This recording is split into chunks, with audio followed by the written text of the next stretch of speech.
Good morning, Thailand. My name is Alex. And I'm Jay. And this is the last episode of the year on Monday, December 30th. Happy New Year. Happy New Year in 2 days. Indeed. Yeah, but we won't be here. So anyways, we will get you the last stories. But before we begin, please remember to like and subscribe to the channel if you haven't already. It helps us out a lot. It does. Now, today, we will be talking about a brutal stabbing of a tourist in Pattaya, updates involving death row convicts across Southeast Asia, and a little later, the expansion of the pygmy hippo village following the popularity of the one and only Moo Deng. Good old Moo Deng. He's still alive. Indeed. But unfortunately today, we have to start our story with a very serious one coming out of Korea. Now, a flight from Bangkok to Seoul has become the most deadly crash in Korea's history. A fiery crash of Jeju Air Flight 7C2216 at South Korea's Muan International Airport on Sunday resulted in 179 fatalities, marking the deadliest airline disaster in the country's history. The Boeing 737-800, carrying 175 passengers and 6 crew from Bangkok, belly landed after a reported bird strike leading to an explosion. 2 crew members survived with injuries. Investigations focus on potential mechanical failures and weather conditions. The crash, Jeju Air's first fatal accident, challenges its safety record and comes amid political turmoil, with South Korea acting president pledging full support for victims' families. Flights at Muan Airport were suspended following the tragedy.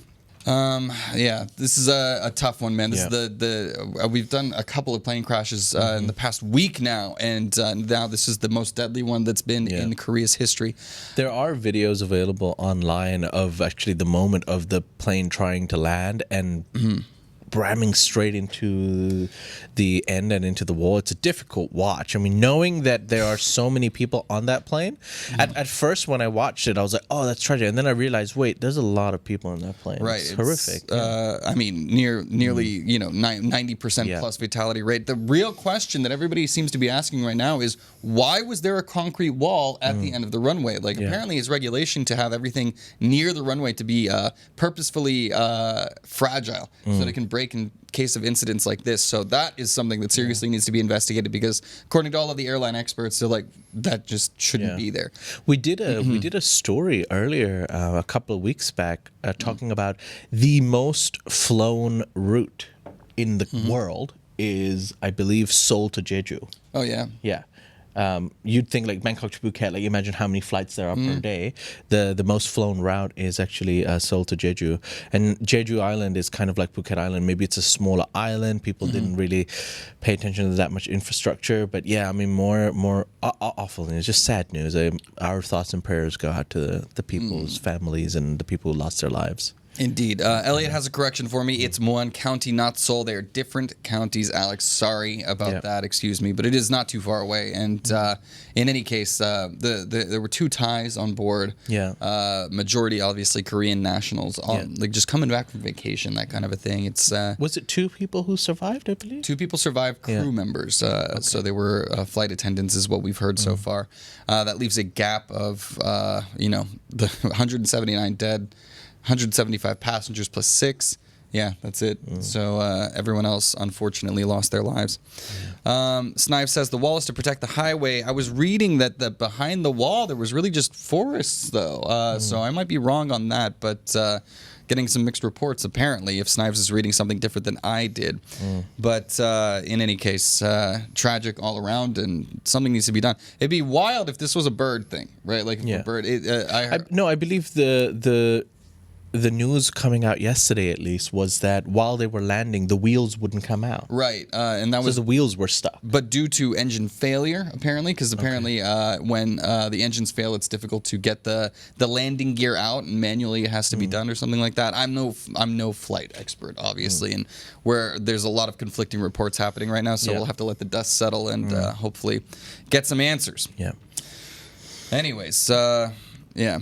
All right. For now, we're going to move on to our next story. Some more tragic news as 93 dead and 575 injured in 2 days of New Year road crashes. Thailand's New Year holiday road crashes have claimed 93 lives and injured 575 people over the first 2 days, according to the Department of Disaster Prevention and Mitigation. Speeding has caused the majority of 592 accidents, with motorcycles involved in 85.4% of the incidents. accidents. Highways and straight roads were the most common crash sites, with most accidents occurring between 6 to 7 p.m. Ayutthaya and Chiang Rai reported the highest number of crashes, while Nakhon Si Thammarat saw the most fatalities. Authorities are enforcing stricter traffic laws, monitoring public transport drivers, and deploying over 50,000 personnel at checkpoints to reduce accidents during the holiday. Now, more measures are being monitored as well for crash-prone areas and using integrated traffic data systems. So, ladies and gentlemen, we know it's the holiday season. A lot of people are going on a long holiday for the new year.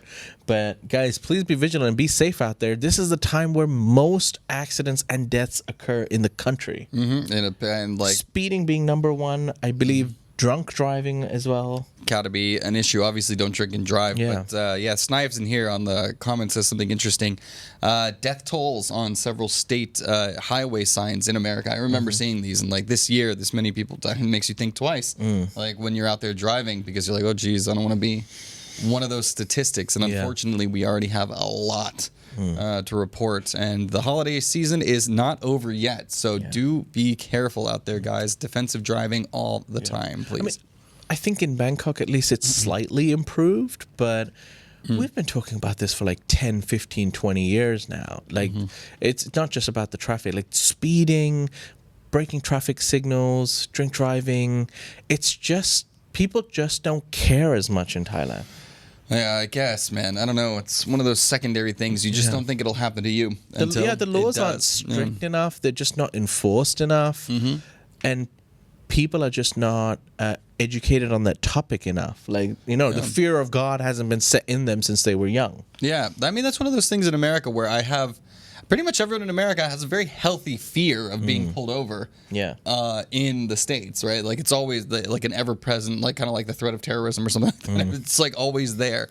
But then in Thailand, it doesn't feel that way. Like getting stopped doesn't really feel that way. So that's kind of, once those expectations are set, people kind of ignore them. Yeah. It's a bummer. Anyways, next story, another tragic, unfortunately. Now, there was a stabbing in Pattaya that claimed the life of a Japanese tourist, a Good Samaritan. A tragic stabbing in Pattaya on December 29th claimed the life of 27-year-old Japanese tourist Seita Tanabe. The altercation occurred on Pattaya 3rd Road around 6:05 a.m., escalating when Tanabe intervened in a dispute involving the suspect, a 36-year-old Thai-English dual national named David Mansiri. Despite efforts to resuscitate Tanabe, he succumbed to a chest wound at a nearby hospital. Mansuri, heavily intoxicated and injured, was detained at the scene where a knife believed to be the weapon was recovered. Witnesses reported the conflict reignited when Tanabe punched Mansuri, prompting the stabbing. Police assured that justice will be pursued, while the incident left the victim's grieving loved ones distraught. I don't know. This is what they say about. First of all, look at this guy. He holds up a rock on sign. No remorse for whatever he had done at that moment. Pretty disgusting stuff, it seems. And it just goes to show you, this is one of those things, right? When you get involved and try to do the right thing, it can be very dangerous for you too. Absolutely. And this is why the bystander effect is so real. So unfortunately for this guy, trying to be a hero, and congratulations for that. Unfortunately, it ended in tragedy for him. Tough. All right. For now, we're going to move on to our next story. Unfortunately, another tragedy. A tourist boat capsizes near Koh Phangan, one Korean national missing. A long-tail boat capsized off Koh Phangan on December the 29th, leaving one Korean national, Kun Hyun-jin, missing and 13 passengers stranded despite rescue efforts. Hyun-jin remains unaccounted for, while other passengers, including nationals from Turkey, Japan, and Germany, were saved. The boat capsized near Hadrin Bay after being struck by massive waves. Investigations revealed serious safety violations. The captain has been tested positive for methamphetamine, lacked valid maritime certificates, and failed to provide life jackets. The vessel, improperly registered and non-compliant with safety standards, faces scrutiny under Thai maritime laws. Authorities are continuing rescue and legal actions. Now, we were just talking about how the law isn't enforced here, and every couple of months there's another boat that sinks, and it's pretty much the same. No life jackets, no safety standards. Captain on meth. Captain on meth is quite often. Captain's on something. Yeah. That's tough though, man. And this is one of the. If you're in Thailand and you're getting on the boats, it is absolutely the laws and the rules that they make you wear life vests. Yeah. So if you're on a boat where they say, "Nah, don't worry about it," there is something up. Okay, so definitely be careful and make sure that especially if you're not a strong swimmer, as so many tourists who come here are not, that you are in a safe environment, because this can happen. And unfortunately, it seems like, bad news for Korea a lot today. Yeah. Unfortunately, another citizen missing after this capsizing. So do be careful, man. Like that's the only thing that we can say. Anyways, Scotty D in the comments getting our back. Please do hit the like button. I know it's sad days today for the stories, but Alex with the tragedies. Look, we're moving on to happier stories now. Okay, everybody, I'm gonna bring in some good news. All right. Now, we got some alcohol sales at the airport. I have a feeling after all of the news we've done lately, everybody could probably use a drink. Now, Thailand is relaxing its alcohol sale rules at major airports. Hooray! That's right. Thailand has eased restrictions on alcohol sales in major international airports, including Suvarnabhumi, Don Mueang, Chiang Mai, Chiang Rai, Phuket, and Hat Yai. The new regulation, effective immediately, allows alcohol sales even on Buddhist holy days to boost tourism and traveler convenience. This move positions Thailand as a more accommodating destination for international visitors. Domestically, broader reforms are set to take effect in February, simplifying licensing for community liquor production and enabling brew pubs to distribute keg beer off-site. These initiatives aim to strengthen local economies and modernize Thailand's alcohol industry, creating opportunities from local communities to international hubs. Opportunity. Singing My Car says party at the airport. And I think this is a good thing. I mean, obviously, the Buddhist national holidays, they don't sell alcohol in most places. But I think for a lot of people, that's a big travel day. Yeah. It's a big holiday thing. And a lot of people would like to have a drink on their days off who are not Buddhist. So, guys, do be careful. If you do get smashed at the airport, you can get denied boarding onto your next flight. Sure. Which happens quite a lot. Yeah, be reasonable, obviously. There's handle your booze, everybody. Get onto that flight from Surat to Thailand, and unfortunately, everyone will have all the alcohol, and there won't be any left. Yeah, that was funny. I can't believe they just went through it all. All right. That was hilarious. All right. For now, we're going to move on to our next story, to everyone's favorite hippo. Your hippo's favorite hippo, Cowa Zoo, to launch new hippo village. Some good news coming out of Thailand. Cowa Open Zoo in Chonburi is expanding with a new hippo village project focused on popular pygmy hippo family, including the beloved Moo Deng. Announced by zoo officials, the project aims to improve animal welfare and upgrade facilities, with design set to be revealed next month. The initiative, supported by local and international donations, will provide a modern home for Moo Deng and neighboring hippo families, because hippos have rights too. Indeed. Plans include larger spaces and redesigned viewing areas to enhance visitor experience and accommodate growing crowds, and to quiet PETA. Oh, sorry, that wasn't in there. The project is part of a broader effort to elevate zoo standards and celebrate Moo Deng's global popularity. Hashtag, how do we make more money out of Moo Deng? Indeed that. I mean, provide it a nice place to live, Alex. Oh, come on. How dare you? We've actually done some shoots at Cowa Zoo, and it's very nice, very lovely. Unfortunately, we went there before the Moo Deng craze went off, so I did not get to see the insanity that it has become Moo Deng's over there. too big now. He's not cute anymore. Right, yeah. But you can still invest in the Moo Deng crypto coin. No, don't do that. Don't do that. Don't take his financial advice, okay, everybody? Anyways, but I got that Moo Deng song stuck in my head. Have you heard that? Moo Deng song? There's a Moo Deng song. Is it? Shall I find it for you really quickly? Hold on, really quickly.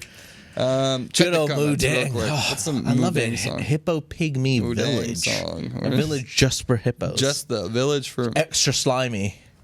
Moo Deng, Moo Deng, Moo Deng. Extra slimy. Your favorite hippo's favorite hippo. Okay, that's enough of that. I will post the link in the comments for you. Love it. Yeah, he killed it. When Moo Deng made the SNL appearance, that was did. hilarious. Moo Deng. Yeah, Moo Deng made the SNL appearance. Check that out later, everybody. Don't watch it now. Still stay with us. But, Also, by the way, Moo Deng is a female. A lot of news reporters and news outlets out there refer Moo Deng as a him or a he.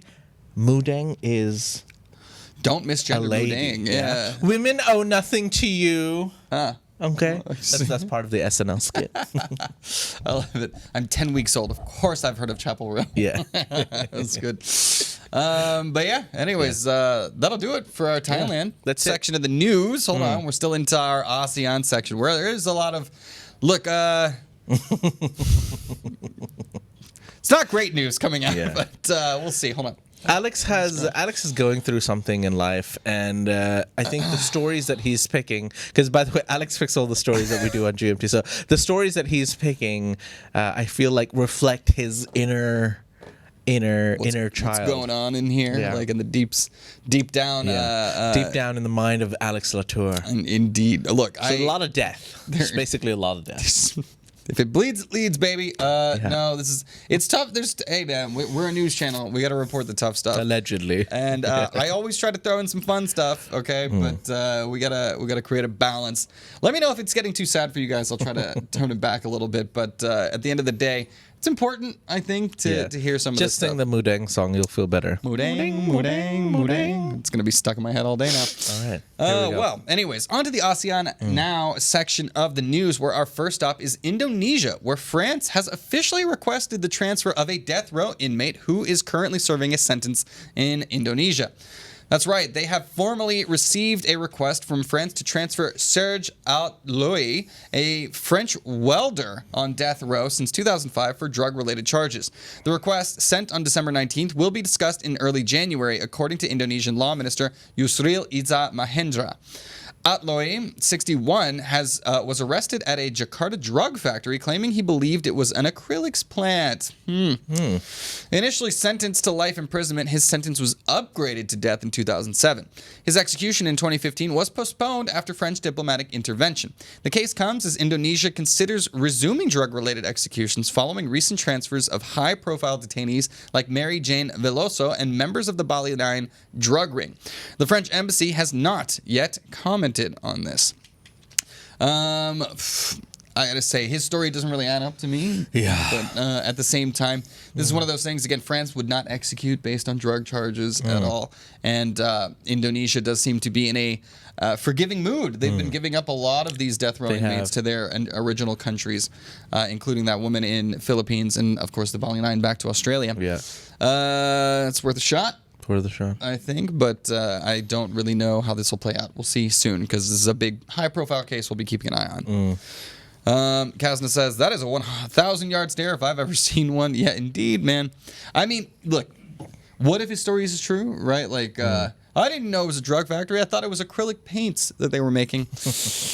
I don't know. It's just a lot of powder in a box, you know? Jeez. Yeah. But also at the same time, I hate to, all allegations, but he is serving the time right now. Yeah. He has been prosecuted of it. Looks the type, I would say. He seems like I've seen him in movies before, but He looks the type.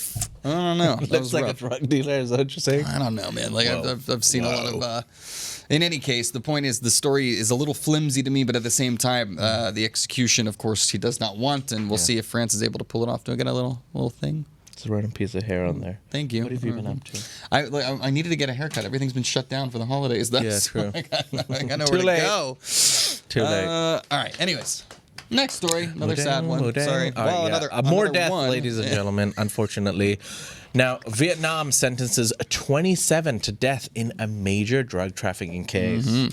Vietnam sentenced 27 people to death for trafficking over 600 kilos of heroin, meth, and ketamine between 2018 and 2022, led by notorious crime boss Vu Hoang An. Now, the cross-border operation valued at $54.8 million smuggled drugs from Cambodia into Vietnam. 8 other members received jail terms ranging from 20 years to life. The gang used encrypted apps and international phone numbers to evade detection, smuggling drugs in engine blocks. Vietnam, known for its harsh drug laws, routinely issues death penalties for trafficking. Executions conducted by lethal injection remain shrouded in secrecy.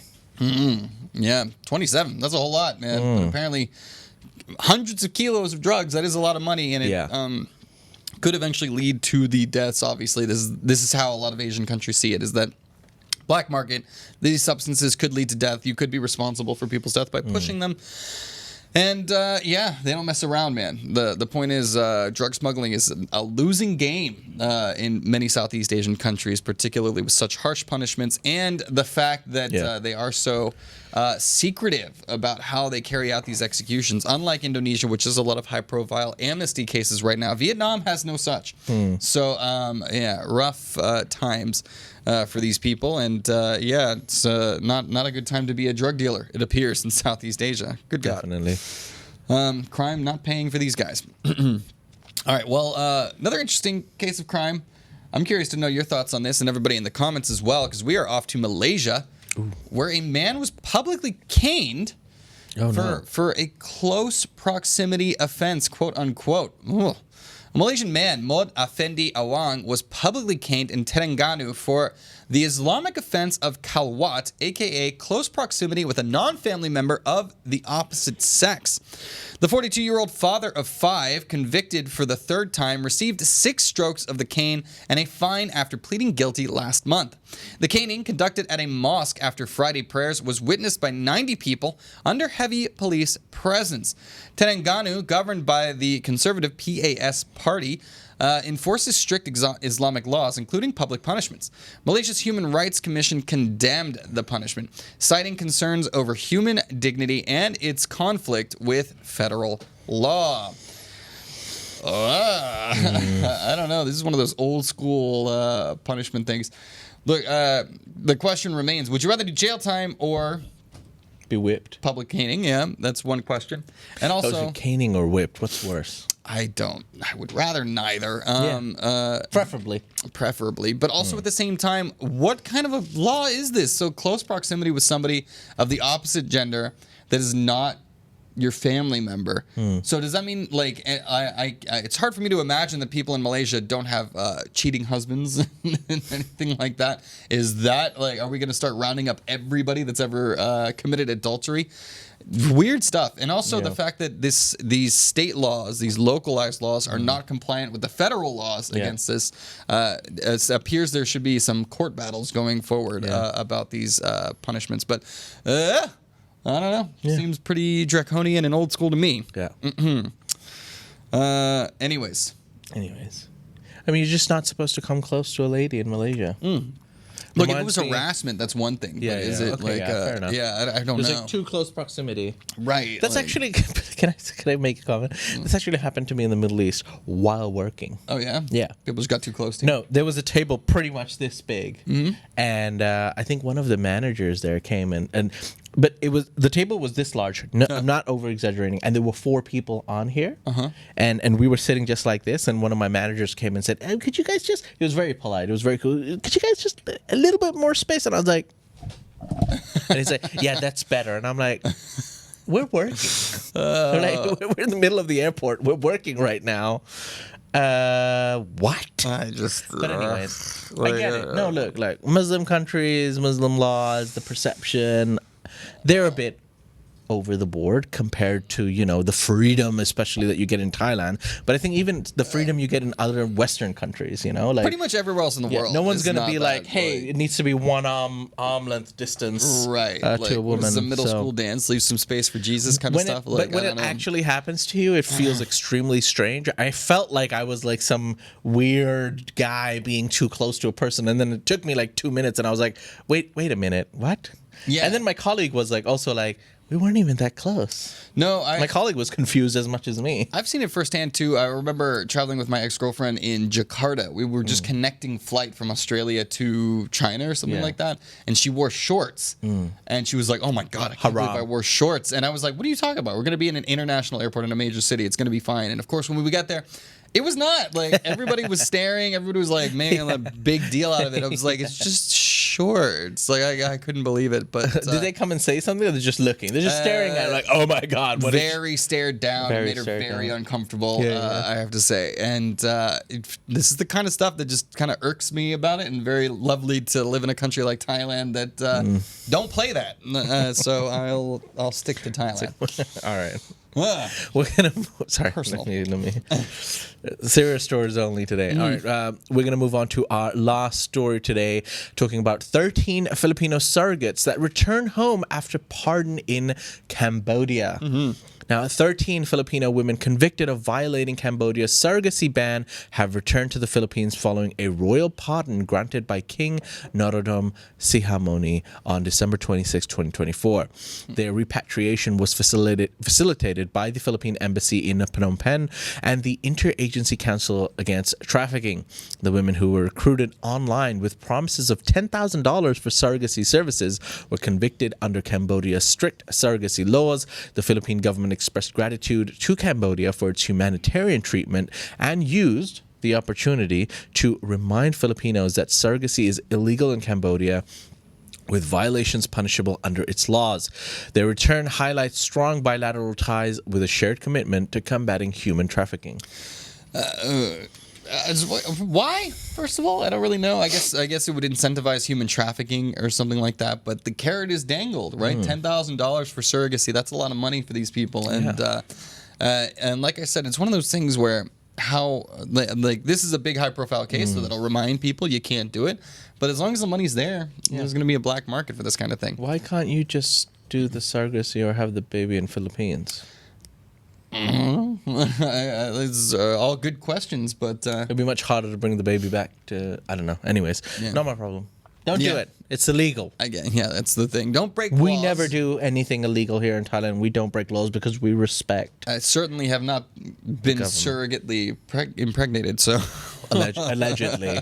Allegedly. Not yet, at least. All right. But anyways. All right, ladies and gentlemen, that's it. Those are some of the stories from across Thailand and, of course, ASEAN. You can find more stories on the Thaiger.com. And if you'd like to join in any of these conversations, let your comments be known at a much larger forum, you can visit ASEANnow.com.